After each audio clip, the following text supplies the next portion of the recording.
Então, boa tarde a todos novamente. Vamos iniciar a nossa aula. Vocês devem se lembrar que na última aula, né, eu revisei o que é função composta e como definir uma função composta. Isso porque na aula de hoje nós vamos estar estudando limite de funções compostas, certo?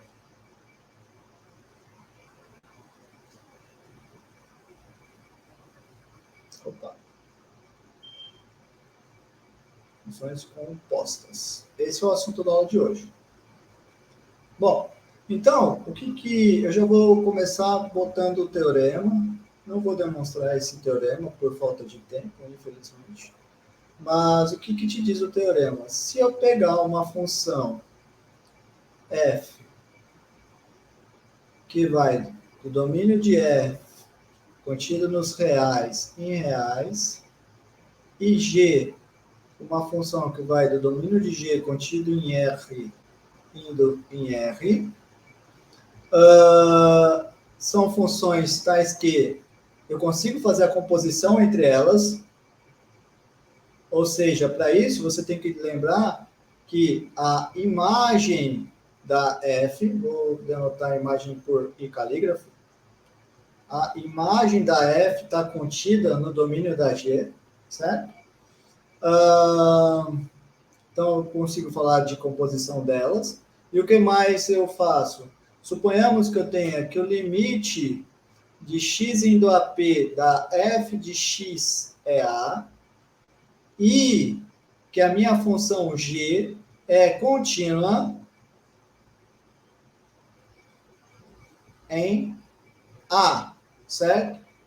E o a também eu vou pedir que ele esteja dentro do domínio da g, tá bom? Se essas coisas acontecerem, então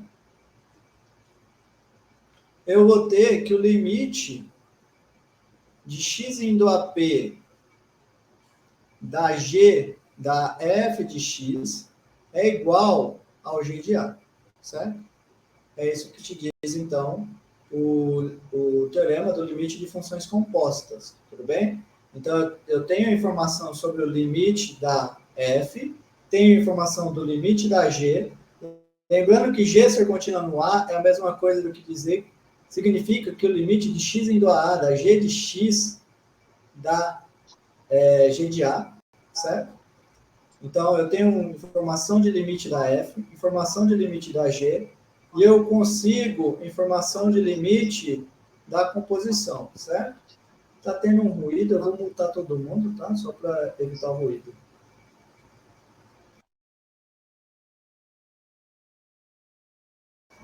Pronto, todo mundo multado. Só eu que não. A não ser que você queira tirar uma dúvida, tá? Se quiser tirar dúvida, pode abrir o microfone e falar. Então, eu tenho esse resultado, certo? Deixa eu escrever ele de uma outra maneira. Observe uma coisa. Que nem eu falei, como f é contínua, como g, desculpa.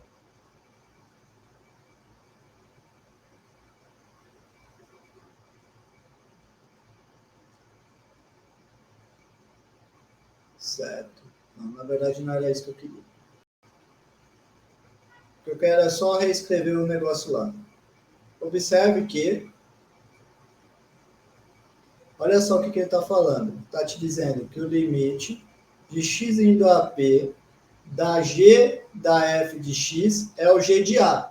Mas o que é a? A é o limite de x indo a p da f de x. Olha só que interessante. Então, em outras palavras, o que o teorema te diz? Ele te diz que se a tua função g for uma função contínua, então você pode entrar com o limite para dentro da função g, certo?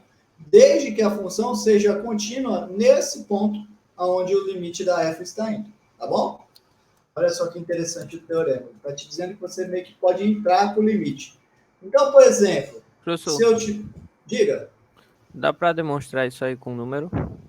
Oi? Demonstrar o teorema com número? Algum A gente exemplo de duas consegue... funções? Não, a gente vai fazer exemplo. Vai fazer exemplo. A demonstração não, porque não vai dar tempo, mas faremos exemplos, tá? Certo, então vamos fazer um exemplo. Vamos pegar, por exemplo... Nossa, é fogo. A cachorrinha tá acontecendo. Por exemplo, vamos pegar o seguinte exemplo. Calcule o limite de x indo a 2 da 3x mais 7, por exemplo, elevado ao cubo. Como que eu posso fazer para calcular esse limite, pessoal? O que eu posso fazer? Eu tenho que primeiro encarar esse cara como uma composição. Como que eu posso fazer para encarar esse cara como composição? 3x mais 7 ao quadrado vezes 3x mais 7. Eu posso chamar g de u a função u ao cubo, por exemplo, e f de x igual a 3x mais 7, certo? Por quê? O que está acontecendo?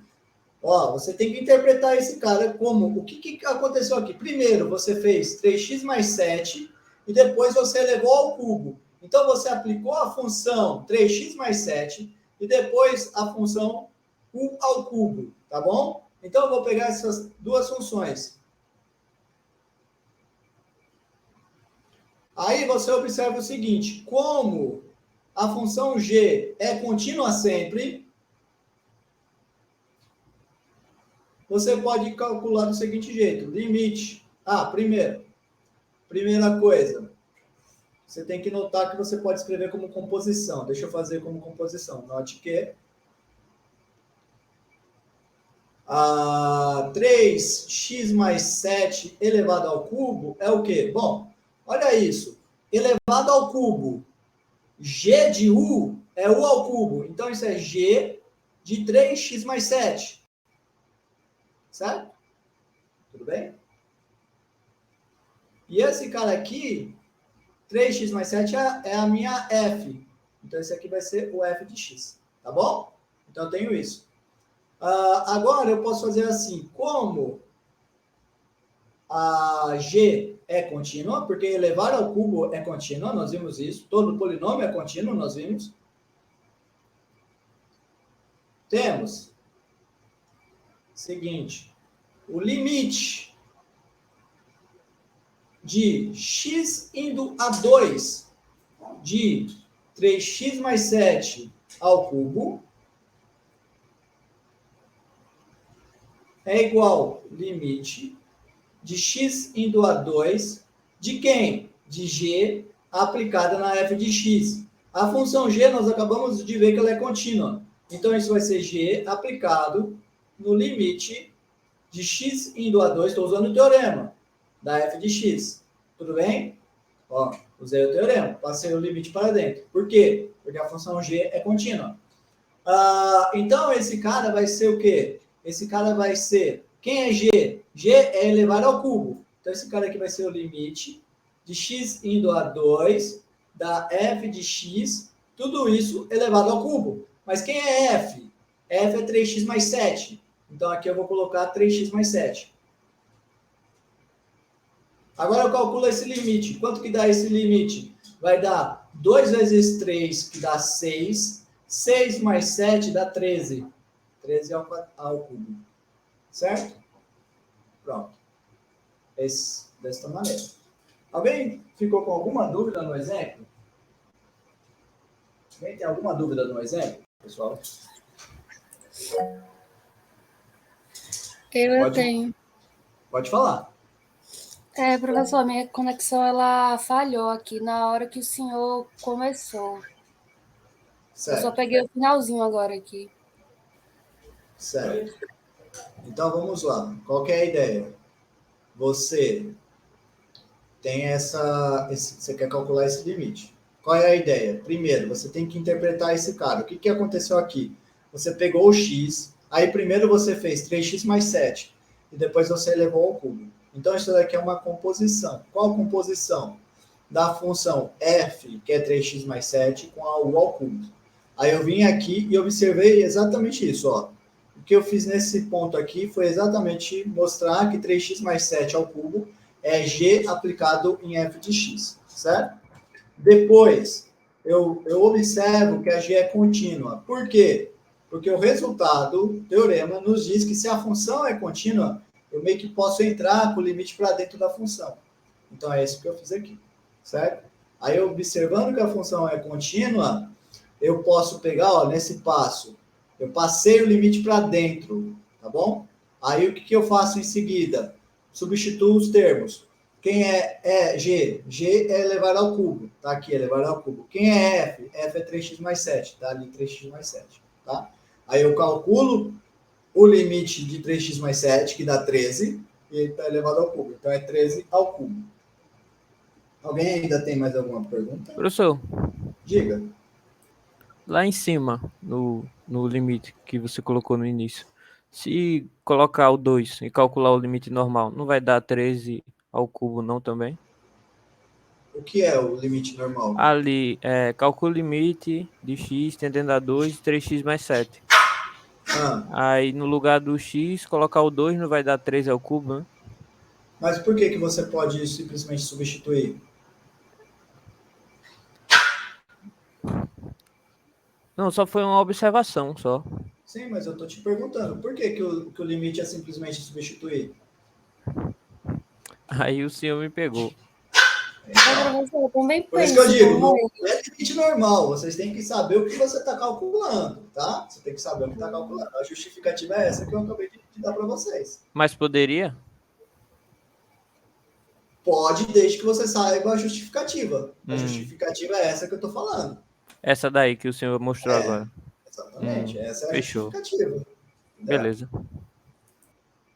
Ó, não fica chateado comigo, o que eu estou fazendo é uma provocação Não, de tranquilo. propósito, tá? É de propósito, para vocês perceberem. Porque tem muita gente que pensa, só está dificultando. Não é que está dificultando, é que está justificando, certo? Está fazendo a coisa direito. Porque vai ter momentos que você não vai poder simplesmente substituir, certo? Porque há funções que não são contínuas. Diga, alguém mais tinha alguma dúvida? Mas aí o senhor substitui, ele poderia substituir porque a função é contínua. Porque é um polinômio. Nesse caso, sim, porque é um polinômio, sim. Mas e se fosse, então vamos mudar aqui, ó. E se fosse assim? Raiz cúbica, então. Aí o que aconteceria se fosse raiz cúbica?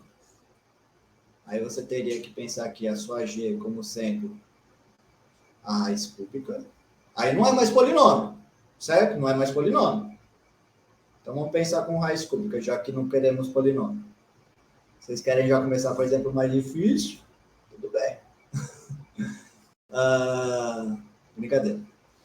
Então vamos supor que seja a raiz cúbica, ó, que não é mais polinômio. Então não poderia simplesmente substituir, porque eu não sei se esse cara aqui é uma função contínua. Certo? Tem que mostrar. Como que eu faço para mostrar? Aí eu venho e faço isso, ó. Eu tenho a minha função, defino a minha função g como sendo o raiz cúbica e a f desta maneira mesmo. Aí eu venho do mesmo jeito e mostro que raiz cúbica desse cara é igual a g aplicada no f de x. Mesma coisa, exatamente igual. Só que agora com raiz cúbica. Tá bom? Mesma coisa. Só que com raiz cúbica. Tudo raiz cúbica. Aqui eu estou usando que a raiz cúbica é contínua, certo? Nós mostramos que raiz enésima é contínua. Na verdade, eu deixei como exercício.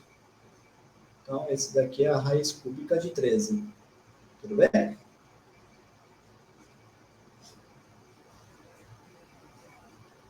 Tá bom?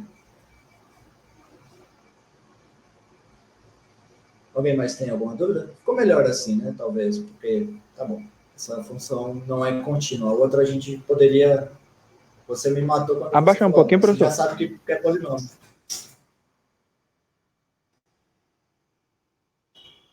Certo? Valeu. Tudo bem? Professor, Nada. Diga. então sempre tem que mostrar a justificativa? Você tem que sempre justificar. Na verdade, no começo, agora que vocês estão no início, é bom vocês sempre irem escrevendo a justificativa. Mais para frente, quando vocês já estiverem maduro, não precisa. Mas agora é bom colocar a justificativa para a gente ter certeza, pra eu principalmente ter certeza, que você sabe o que está acontecendo. Tá? Porque senão acontece essa coisa, que muita gente, às vezes menos preparada, pensa que toda função é contínua. Não é verdade. Não toda função é contínua. Tá bom? Vamos fazer mais exemplos. Deixa eu fazer mais um exemplo. Se eu quiser agora fazer...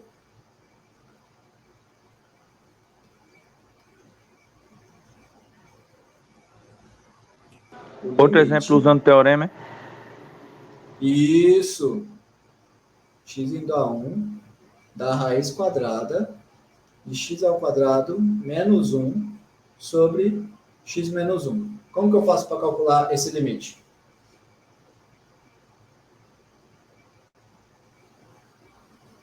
O que vocês fariam aqui, pessoal? Primeiro o senhor vai definir quem é o domínio aí, não? Primeiro eu tenho que ver uma função f e uma função g. Muito bem. E Ah, o senhor daí está eu tenho usando que teorema? trabalhar. Eu vou usar o teorema. Ah, sim. Eu vou usar o teorema. O que eu tenho que fazer aqui primeiro, pessoal? Uma função f só do x ao quadrado menos Eu posso pegar f de x uma g. como x ao quadrado. adjacente da raiz disso. Deixa sejam. Essa aqui é a minha f. E a g de u sendo a raiz de u. Raiz de u. Opa!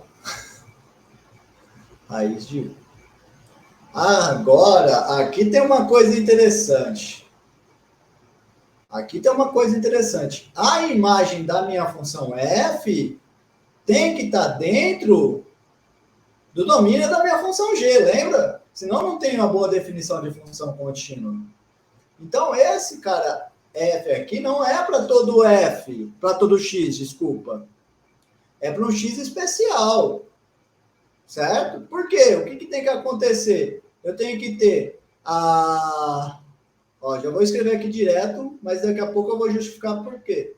Note que a imagem da minha função f está contido no domínio da minha função g. Mas o que tem que acontecer para a imagem da minha função f estar contida no domínio da função g? Eu tenho que ter o f de x maior ou igual a zero.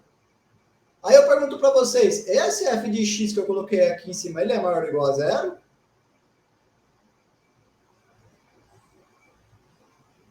Vamos ver por que é. Já que é. Vamos colocar aqui, ó. O que é o f de x? É o x ao quadrado menos 1 sobre x menos 1. Eu quero que isso seja maior ou igual a zero. Mas observa que x ao quadrado menos 1 é a mesma coisa do que x menos 1 vezes x mais 1 dividido por x menos 1. Esse cara aqui maior ou igual a zero. Isso acontece se e somente se o x mais 1 é maior ou igual a zero. Então, isso aqui acontece se e somente se o x é maior ou igual a menos 1. Certo? E mais uma coisa que precisa também. E x não pode ser 1. Certo? Porque senão teria uma indeterminação no denominador. Falta eu colocar aqui. Ó. X diferente de 1.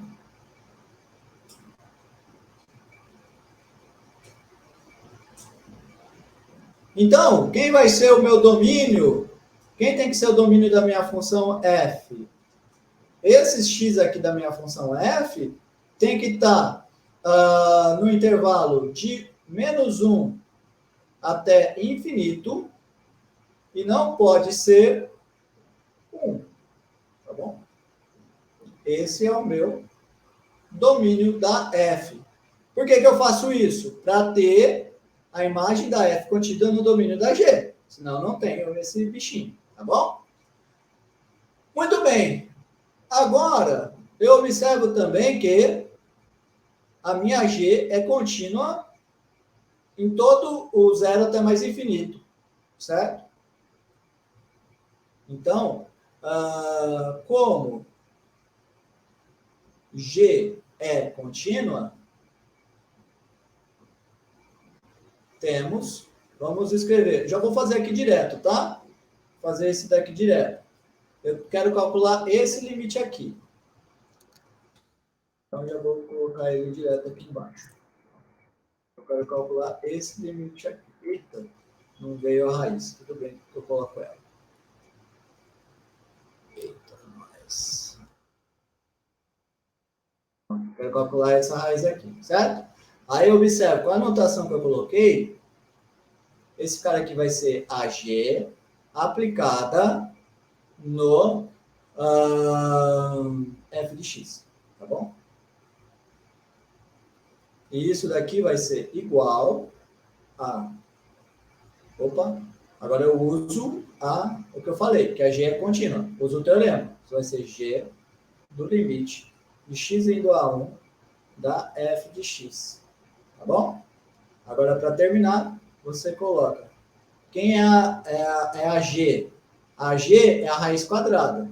Então, isso aqui vai ser igual a raiz quadrada de quem? Do limite de x indo a 1. Quanto que dá f? Quem é a f? X ao quadrado menos 1 sobre x menos 1. Mas assim como eu observei acima, eu sei que essa fração é exatamente o x mais 1, certo? Não vou repetir a conta que eu já fiz acima. Então, esse cara aqui vai dar a raiz de 1 mais 1, que dá 2. E acabou. Alguém ficou com alguma dúvida? Não? Deixa eu só dizer uma coisa para vocês. Eu estou fazendo desse jeito porque vocês estão vendo pela primeira vez. Mas uma vez que vocês são já mais experientes, não precisa fazer esse passo aqui. Pode vir direto para cá, só que você tem que destacar. Tem que colocar, ó, pois g de u igual a raiz de u é contínua. Certo? Tudo bem? Então, por exemplo, numa questão da prova, você não precisa fazer todos esses passos. Mas essa parte aqui de destacar que a raiz quadrada é contínua é fundamental. Se você não colocar isso, meu amigo, você vai perder pontuação. Porque você precisa saber, de novo, você precisa saber o que você está fazendo. Muito bem. Eu quero chamar agora a atenção de um teorema um pouquinho mais forte do que esse. Que é o seguinte, se eu pegar f e g, tais que eu posso fazer a composição, ou seja, a imagem da f está contida no domínio da g. Eu tenho que o limite de x indo a p da f de x é igual a A. E não preciso mais que a g seja contínua, tá? Basta ter que o limite de u indo a A da g de u seja L, tá bom? Mas esse teorema ele tem uma hipótese importante que substitui a continuidade, que é o seguinte. Se existir um R maior do que zero, tal que a f de x é diferente de A para todo x, não pode ser constante, tá? Numa vizinhança. Tem uma vizinhança onde ela não é constante. Existe um R em que na vizinhança existe uma vizinhança do P, ou seja, um intervalo aberto contendo P, que nesse caso é o intervalo P menos R, P mais R. que para todo x nesse intervalo, a tua f de x não é o teu a, certo? É mais do, eu falei não pode ser constante, mas é mais do que não ser constante. Não pode ser o próprio a, certo? Se acontecer isso, esse cara aqui também não precisa ser o P, porque a f não precisa estar definida no P para ter a definição, para ter o limite, né? Se isso daqui acontecer, então o limite de x indo a P da g da f de x vai existir e ele será o limite de x indo a A da g de U. Desculpa. De U indo a A do g de U. Tá bom? Então, pessoal, de novo, o que acontece? O primeiro teorema, ele dava como hipótese muito forte o fato da g ser contínua. Aí você se pergunta, será que eu posso ter ainda esse resultado tirando a continuidade da G? A resposta é sim, você pode tirar a continuidade da G. Só que você paga um preço. Qual é o preço? É a existência desse R aqui, tá bom? Você tem que ter uma dessas duas coisas, ou a continuidade na G, ou isso. Se você não tiver nenhuma das duas coisas, tem que tomar cuidado, que provavelmente o teorema não vai funcionar. Eu vou mais para frente mostrar um exemplo em que o teorema não funciona. Porque você não tem nem a G contínua e nem essa propriedade aqui. Tá bom? Muito bem. Antes, eu quero... O enfoque desse curso não é entrar em tantos desses detalhes, mas sim te ensinar a fazer conta. Então, eu vou estar mostrando uma formulazinha de como fazer essa conta. Lógico, ensinar a fazer conta, mas também ensinar quando pode fazer conta.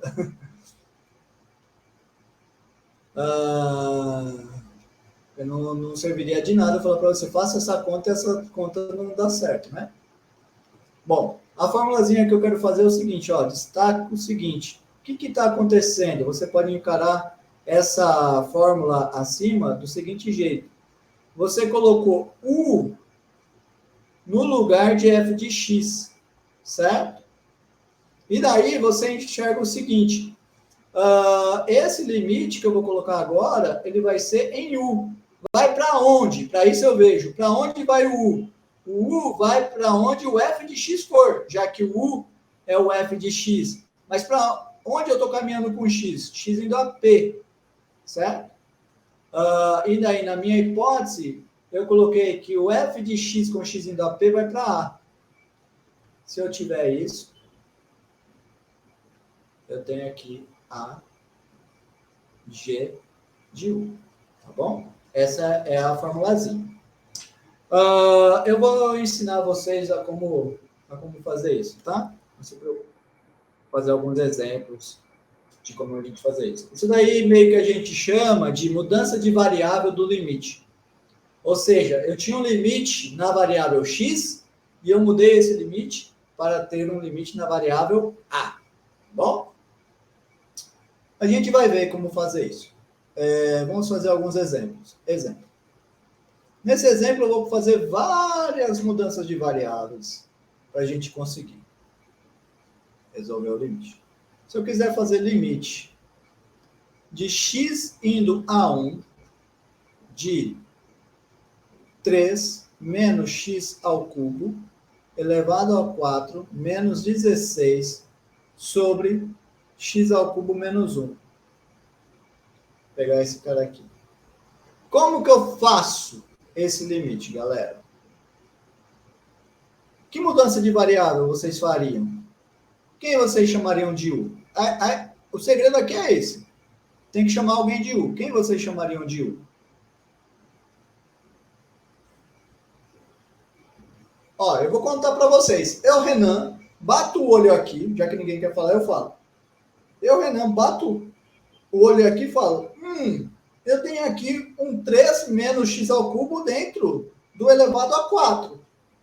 Então, eu poderia fazer, por exemplo, o meu U como sendo 3 menos x ao cubo. Concorda? Poderia pensar isso. E daí você tem que lembrar, ó, aqui na formulazinha, ó, se eu chamei o U, agora tem que ver para onde que vai o meu U, certo?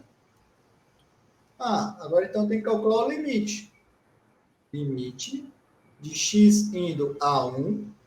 De quem? Do meu u. Quem é o u? 3 menos x ao cubo. Para onde vai esse cara? É uma função contínua. Então esse cara vai, porque é um polinômio, esse cara vai para 3 menos 1, dá 2. Certo? Então eu posso fazer a seguinte mudança de variável. Ó. O u vai para 2, então limite indo para 2. De quem? Bom, no lugar de 3 menos x ao cubo, eu vou colocar u. U à quarta, menos 16. Mas aí tem um problema. Eu tenho aqui um x ao cubo. Quem que eu vou colocar no lugar dele? Olha aqui. Se u é 3 menos x ao cubo, então observa que eu vou ter também que x ao cubo vai ter que ser igual a 3 menos u. Certo?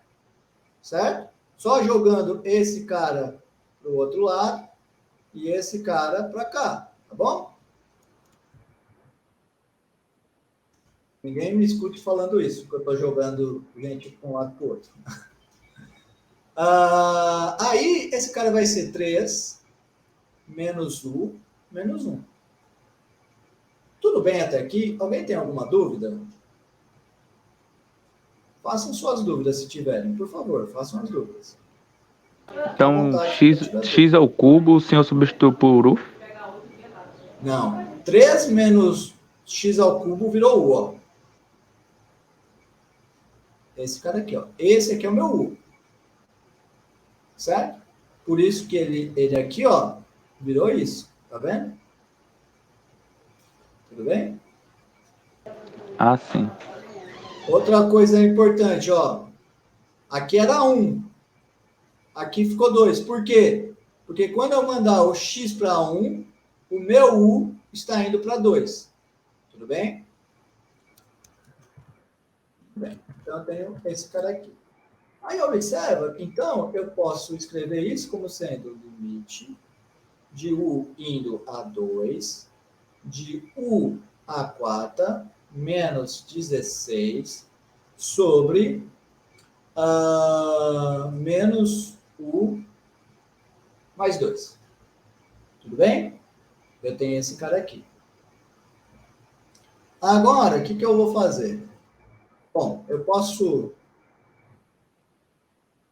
fazer que nem eu falei na vez passada, né? Eu dividir.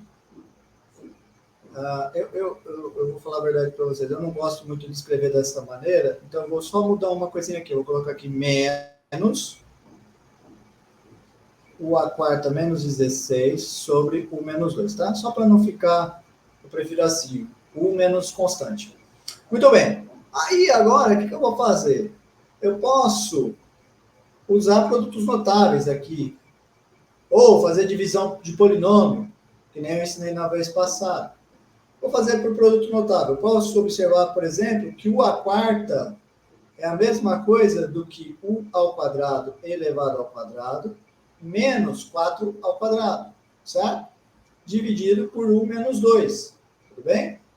Aí eu posso observar que esse cara então vai ser o limite de u indo a 2, de quem? Agora eu vou abrir o meu produto notável ali. Vai ficar menos, aí aqui vai ficar u ao quadrado menos 4, vezes u mais 4. U ao quadrado mais 4.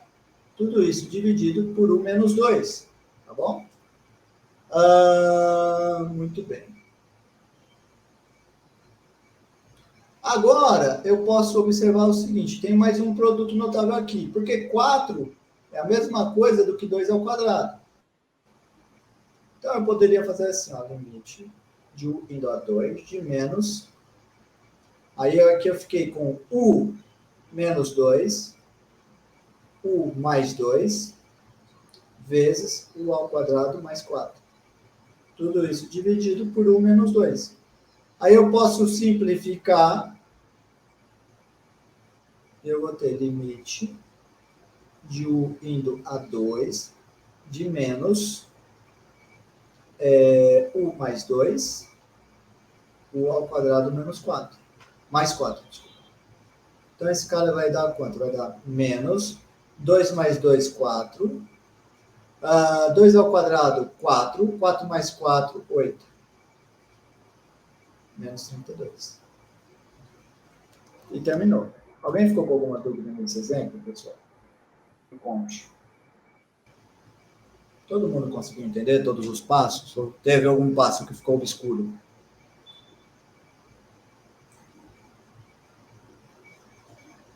Tá claro?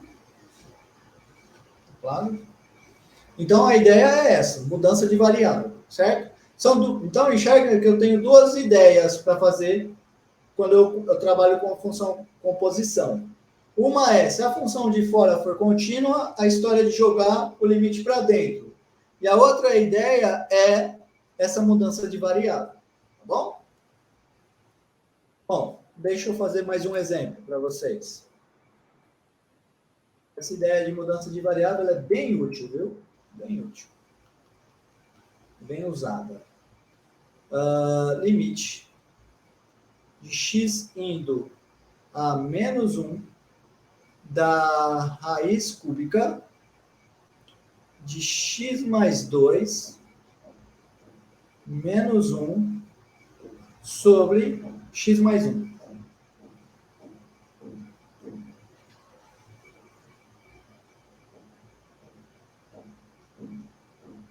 Como que eu faço isso daqui, pessoal? O que eu posso fazer aqui? Qual é a primeira mudança de variável que viria à cabeça de vocês? Chamar x mais 2 de u. Exato. Por quê? Porque o x mais 2 está dentro da raiz cúbica. Então, a ideia mais natural é chamar u de x mais 2. Essa é a ideia mais natural. Professor, Diga. tem uma menina aí, a Isamara, ela pediu, ela disse que não entendeu quando o senhor colocou 2 ao quadrado. Lá no exemplo de cima. 2 ao quadrado. No exemplo de cima. Aqui. Ah, tá.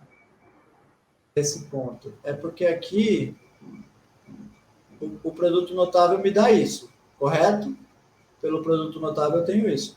Agora eu vou reescrever esse 4 para usar o produto notável novamente. E nesse ponto eu estou observando que 4 é a mesma coisa do que 2 ao quadrado para poder escrever o produto notável, para poder fazer isso daqui ser igual a essa multiplicação. Tá bom? Foi isso que aconteceu naquele momento. Ficou claro? Muito bem, Isamar. Pode participar. Joia. Vamos lá. Agora, seguindo. Aqui nesse exemplo. Como o colega sugeriu, eu vou chamar u de x mais 2. Pode ser útil, já que eu tenho um x aqui embaixo, observar que se o u é x mais 2, isso é a mesma coisa do que ter x igual a u menos 2, tá bom? Pode ser útil isso. Agora eu tenho que lembrar também que eu tenho que calcular o limite para onde vai a u. Digamos, é o limite da u quando o x vai para 2, certo? Tem que calcular esse limite. Mas quem que é a u? A u é x mais 2. Então eu já vou colocar aqui x mais 2. Para onde vai esse limite? Vai para 2 mais 2, que dá 4. Certo? Então eu vou agora efetuar essa mudança aqui. Com isso, o que eu vou ter? Eu vou ter limite de x indo a menos 1 da raiz cúbica de u menos 1 sobre o x é u menos 2 mais 1. Então, eu vou ter aqui o limite de x indo a 1 da raiz cúbica de u menos 1 sobre u menos 1. Professor, Diga. por que ali em cima o limite estava ainda menos 1 e aí embaixo está ainda 1 só? Não é para ser... Aqui está tudo errado, né? Desculpa. Aqui está tudo errado. Espera aí, está tudo errado aqui. Está tudo errado. Deixa eu corrigir, ó. Esse limite esse cara aqui estava indo para menos 1. Então, aqui eu tenho que calcular o limite indo para menos 1. Esse limite indo para menos 1 deu menos 1 mais 1, que dá 1. Então, por isso, esse limite agora, aqui tem que ir para 1, e não é mais x, é u. Agora tá certo, né? Tudo bem? Agora tá certo. Alguma dúvida mais, pessoal?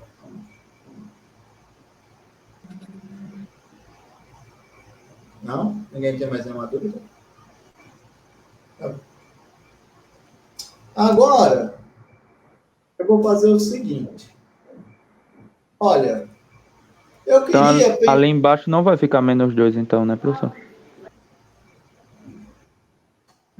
Aqui, Denominador. não, aqui é 1 menos 2 mais 1.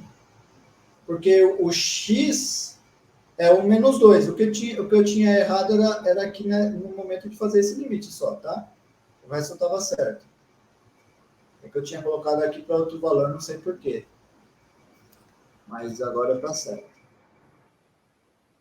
Tudo bem? Vejam aí, me digam se tem algum problema. Vejam se vocês conseguem entender todos os passos. Então, de novo, ó. No lugar do x mais 2, eu vou chamar de u. X mais 2 eu vou chamar de u. Se u é x mais 2, então x é u menos 2. Aí eu venho nessa fração e substituo. No lugar de x mais 2, eu coloco u menos 1. No lugar de x, eu vou colocar u menos 2. Bom. Agora, no limite, o que eu tenho que fazer no limite? Eu tenho que calcular o limite da u quando o x vai para menos 1, porque esse cara aqui está indo para menos 1. Tá bom? Então, por isso eu tenho que colocar aqui menos 1. O limite de x mais 2 quando o x vai para menos 1 é 1. Por isso aqui o u está indo para 1. Tá bom? Certo. Professor, Diga. só foi muito rápido agora. Tem como repetir isso? É que eu tinha falado, estava falando pela segunda vez, mas tudo bem. Ó, eu vou colocar no lugar do u, do x mais 2, eu vou colocar u, certo? Então, no lugar de x mais 2, eu coloco u, tá aqui, ó. No lugar de x mais 2, eu vou chamar de u. Se u é igual a x mais 2, então x é igual a u menos 2. Aí, o que eu faço? Eu venho aqui na minha expressão, o que tem x mais 2 virou u. O que tem x virou u menos 2. Por isso eu tenho esta expressão aqui, certo? Essa expressão vem desse fato que eu narrei. Agora tem mais uma coisa. Esse cara está indo para 1. Por que ele está indo para 1? Porque no primeiro limite eu tinha x. E agora eu tenho u. O que eu tenho que fazer? Eu tenho que saber para onde o u vai quando o x vai para menos 1. Quem é o u? O é x mais 2. Então eu calculo o limite do x mais 2, que é o limite da u, quando o x vai para menos 1. E eu vejo que esse limite dá 1. Por isso que aqui ficou limite de u indo a 1. Tá bom? O resto é só conta. Ainda ficaram com alguma dúvida, pessoal? Ou todo mundo está comigo agora? Todo mundo comigo? Muito bem. Agora é o seguinte. Nesse ponto, você pode fazer as continhas já com o produto notável, só que eu acho que o produto notável aí está um pouquinho feio. Então, eu vou ajeitar um pouquinho para ficar um produto notável mais bacana. Por quê? Qual que é a ideia, né? A ideia é eu pensar naquelas coisas que nem a gente fez antes, de dividir um polinômio por outro. Só que no numerador, eu não tenho polinômio, porque eu tenho a raiz, certo? Então, o que eu vou fazer? Eu vou tornar o cara do numerador um polinômio. Para tornar o cara do numerador um polinômio, o que eu farei? Eu vou chamar de v a raiz cúbica de u. Porque quando eu faço isso, o que eu vou ter aqui? Eu vou ter, no lugar de raiz cúbica de u, eu tenho v menos 1. Aí eu observo. V é igual a raiz cúbica de u, C e somente C. Acontece o quê? V ao cubo é igual a U. Então, no lugar de U, eu vou colocar aqui V ao cubo. Menos 1. Limite. Agora, para onde vai o V? Para ver para onde vai o V, você tem que calcular o limite de U indo a 1 da sua V. Mas quem que é a V? A V é a raiz cúbica de U.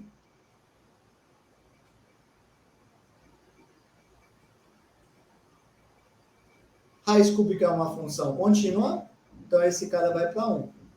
Então aqui vai ser V indo para 1, tá bom?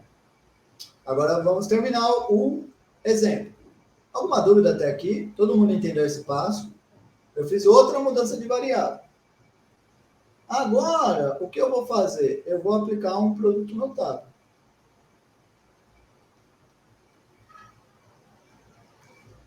Embaixo, V ao cubo menos 1 é a mesma coisa do que V menos 1 vezes V ao quadrado mais 1 mais V mais 1. Aí alguém fala, professor, mas eu não lembro esse produto notável de cabeça, o que eu vou fazer? Aí você tem que se lembrar nas aulas passadas, que eu lembrei sobre divisão de polinômio, e fazer V ao cubo menos 1 dividido por V menos 1, tá? Porque você vai obter aqui uma coisinha e aqui o resto zero. Então, você vai ter que essa coisinha vezes isso dá isso. E essa coisinha que você obtém é exatamente o V ao quadrado mais V mais 1. Tá joia? Alguém tem alguma dúvida aqui? Não? Muito bem.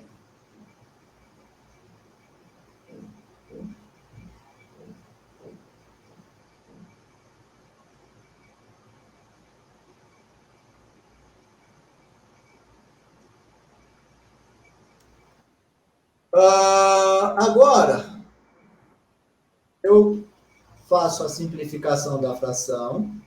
Eu vou ter 1 sobre V ao quadrado mais V mais 1. Agora, o que eu faço? Eu já sei que toda função racional é contínua. Usando isso, isso daqui é uma função racional, então vai ser 1 sobre 1 ao quadrado mais 1 mais 1. Que vai dar 1 sobre 3. Me digam, alguém ficou com alguma dúvida no exemplo? Todo mundo entendeu todos os passos? Alguém ficou pelo caminho? Agora é a hora de perguntar se alguém ficou pelo caminho.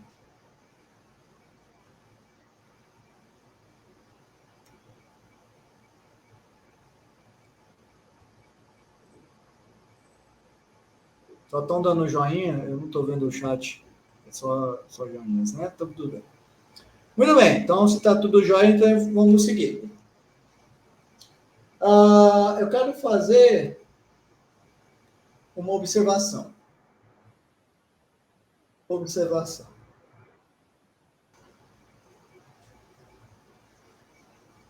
A observação é o seguinte. Limite. Se limite de x indo a p da f de x é igual a L, então o limite de x indo a p de f de x ao quadrado é igual a L ao quadrado. Alguém sabe me dizer por que isso acontece? Alguém sabe me dizer por que isso acontece?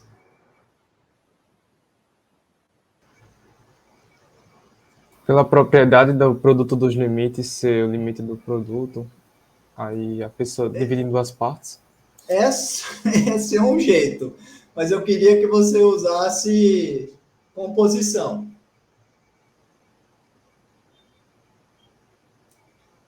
Seria por causa do seguinte, a função g de u igual a u ao quadrado é contínua. Logo,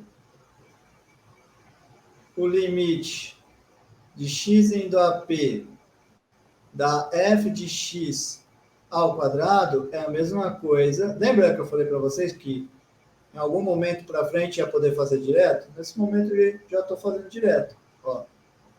simplesmente passei o limite para dentro do quadrado. Por quê? Porque eu sei que elevar ao quadrado é uma função contínua. E funções contínuas têm essa propriedade.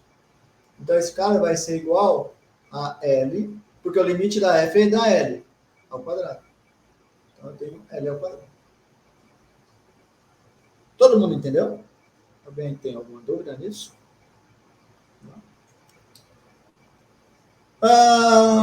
E se eu fizer assim, ó? O Lucas Matheus pediu para o senhor repetir. Certo? É o seguinte.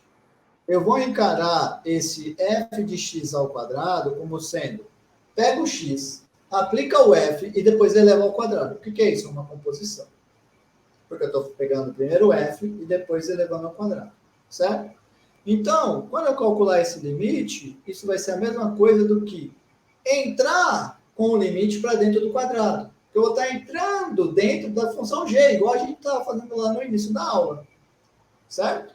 Então, esse cara eu entrei para dentro do ao quadrado. Então, e o limite da f, eu falei que é L. Por isso, esse cara dá L ao quadrado. Bom. E se eu fizer agora o seguinte? Se eu fizer se limite de x indo a p de f de x é igual a L e L é diferente de zero, então o limite de x indo a p, observa que eu tô vou meio que demonstrar um resultado que ficou lá para trás, que era para vocês fazerem de uma maneira mais difícil, digamos, e agora eu vou mostrar uma maneira mais fácil para fazer. 1 sobre f de x é igual a 1 sobre L. Como que eu faço para mostrar isso, pessoal? Alguém tem uma ideia? Quem vai ser a minha função g?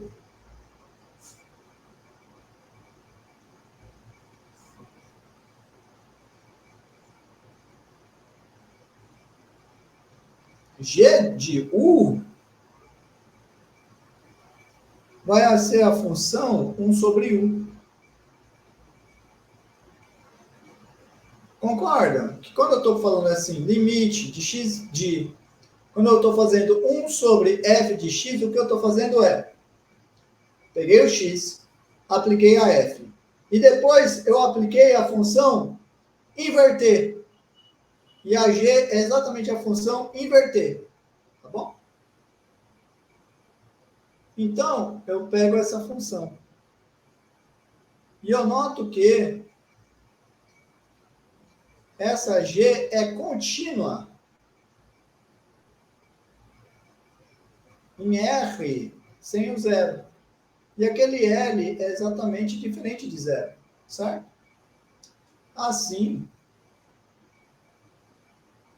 eu vou ter que o limite de x indo a p de 1 sobre f de x, se facilitar, você pode até pensar assim, é o limite de x indo a p de g aplicada na f de x. Aí eu venho e aplico o teorema, a g é contínua, então isso vai ser g aplicado no limite de x indo a p da f de x. Quanto que dá esse limite? Dá L, certo? Quem é a g? É 1 sobre L. Pronto, está demonstrado. Legal, né? Então veja como é importante esses resultados de composição.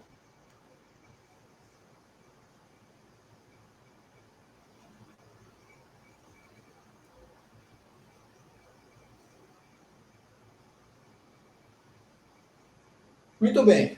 Agora eu quero mostrar um exemplo em que não dá certo a mudança de variável. Isso porque não vai estar nas hipóteses. Exemplo. Seja g de 1 igual a U mais 1, quando U é diferente de 1, e 3, quando U é igual a 1, certo? E eu vou pegar a função f como sendo identicamente 1. Certo? Aí o que eu quero que vocês observem? Note que limite de x indo a 1 da g aplicado na f de x. Quem vai ser esse cara? Seu limite de x indo a 1 da g aplicado. Quem é f de x? É 1. Então vai ser g de 1. Horas. Limite de constante é a própria constante. Você vai dar g de 1. Quem que é a g no 1? No 1 ela é 3. Então esse cara está 3. Tá bom? Por outro lado, eu tenho que o limite de u indo a 1. Talvez fosse bom eu fazer assim, ó. Suponhamos que você pega u igual a f de x, e daí você vai ter que o limite de x indo a 1 da f de x dá 1. Então, se valesse o resultado da mudança de variável, nesse caso, o que você teria? Você teria que esse limite de cima seria igual ao limite de u indo a 1 da g de u. Mas eu vou mostrar para vocês que isso não é verdade. Por que isso não é verdade? Porque esse cara aqui é igual ao limite de u indo a 1. Horas, quando a função g é diferente de 1, ela é exatamente o 1 mais 1. E o limite não enxerga no ponto 1, mas sim na vizinhança do 1, certo? Por isso esse limite aqui é igual a esse. Que é aquele resultado que a gente fez lá atrás, que é quando eu tenho duas funções que são iguais a menos de um ponto, os limites delas coincidem, certo? Agora, quanto que dá esse limite? Dá 2. Ora, 2 é diferente de 1, de 3.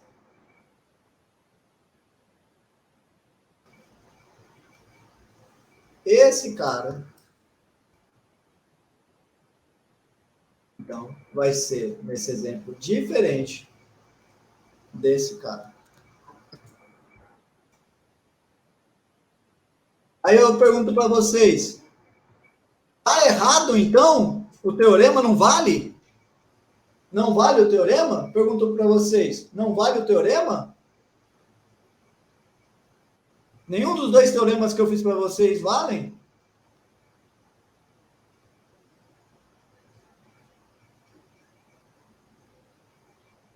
O professor chegou aqui e saiu mentindo na cara dura para a galera? O que vocês acham?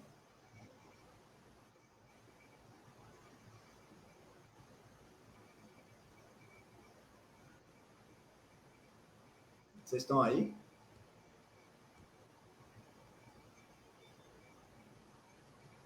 Certo. E aí, o que vocês acham? O professor mentiu para a galera? O professor fez coisa errada? Não, pessoal, o professor não fez coisa errada. O que acontece é que essa G não está nas hipóteses do teorema. Porque, ó, vamos lá no primeiro teorema que eu mostrei para vocês. O que tinha que acontecer com a G no primeiro teorema? Ó, no primeiro teorema, a G tinha que ser contínua. Essa G que eu apresentei é contínua? Não. Essa G não é contínua. Porque o limite, porque a G de 1 é 3, mas o limite de U indo a 1 da G de U é 2. Então a G não é contínua. Certo? Então note que a função não é contínua. Na verdade, note mais. Note que os teoremas não são aplicáveis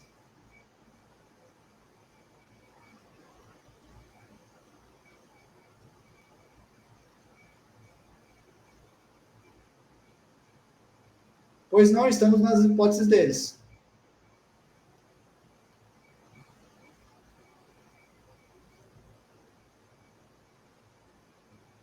Nas hipóteses deles. Isto é, essa G não é contínua. E vamos lá na outra hipótese que tinha no segundo teorema. Ó. No segundo teorema ele falava, existe uma vizinhança aonde a f de x é diferente de A. Mas essa minha f de x não vai ter ninguém que vai ser diferente de 1. Porque todo mundo é sempre 1, certo? Então, eu não estou nem nas hipóteses do teorema 1 por causa que a G fura, e não estou nas hipóteses do teorema 2 por causa da F. Tudo bem? Como eu não posso aplicar nenhum dos dois teoremas, então não tem nenhum problema aqui, certo? O que acontece é, esse exemplo serve para vocês tomarem cuidado com isso. Eu preciso, antes de aplicar a mudança de variável, checar se ou a minha função g é contínua, ou se eu tenho essa vizinhança f, em que a minha f de x é diferente desculpa, eu tenho essa vizinhança do p, em que a f de x é diferente do a. Então, quer dizer,